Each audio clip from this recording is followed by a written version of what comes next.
Now I'll give you some, just for your information, FYI, the tremendous energy what sun actually is exhibiting. So the energy emitted by sun per second, the energy emitted by sun per second is greater than the amount of energy the human species have used in the eternity. So so much of energy per second actually sun is emitting. So we may not feel so inspired by this point. I will tell you an example. All of us, we like cricket, right? So cricket in the day and night match, in the night time, in the stadium, they actually put big lights. So for 3 to 4 hours, if they use the stadium lights, they have to spend lakhs and lakhs and lakhs of rupees. But how much energy or light we are getting from sun? Per second what sun has emitted the energy, if you calculate with the entire history of human race from the creation, we cannot actually equate it.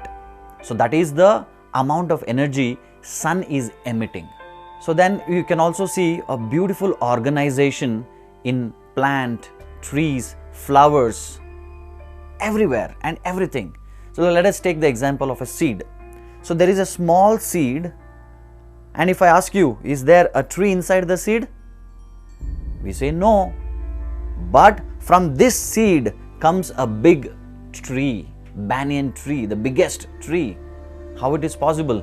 So when we sow this small seed and nurture it, so the small seed can become very big and it can become a big tree. So what is the mystery behind this? It is a point to note. And you see beautiful flowers, plants, and you see the amazing organization in the bee. In the beehive, when you see, there is a beautiful lakhs and lakhs of bees come together and make a beautiful beehive, and from where we get this honey. Such an organization, who is teaching them? And when you see spider's cobweb, such a beautiful architecture. So the spiders have not gone to architecture engineering, but still it can actually create such a beautiful design. And superb organization requires a superb organizer. That is the point. Now when we see, if you are from a science background, you see in physics, chemistry, in every subject we see there are laws. There are periodic laws, there are so many things, laws of mechanics, so there are laws of physical optics. And interestingly, in physics we see, if you put a stick inside a glass of water, at the level of water, the stick appears as if it is bent. So we see the stick is bent, but we don't believe it. So that is the point here.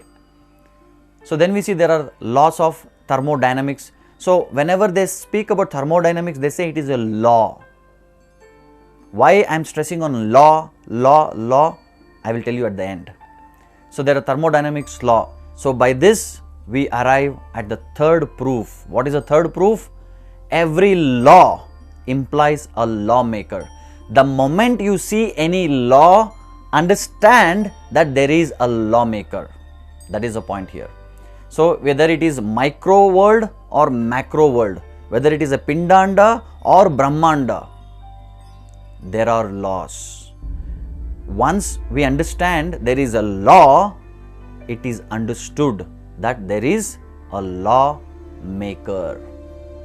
So in the first proof, we understood for every urge, there is a fulfillment provided in the nature. The urge to worship someone, and the nature provides the fulfillment, and that is God. So in the second proof, we understood every creation implies a creator. We don't see anything in this world which is created or which is just come by chance. So every creation implies a creator. And in the third proof, we are discussing every law implies a lawmaker.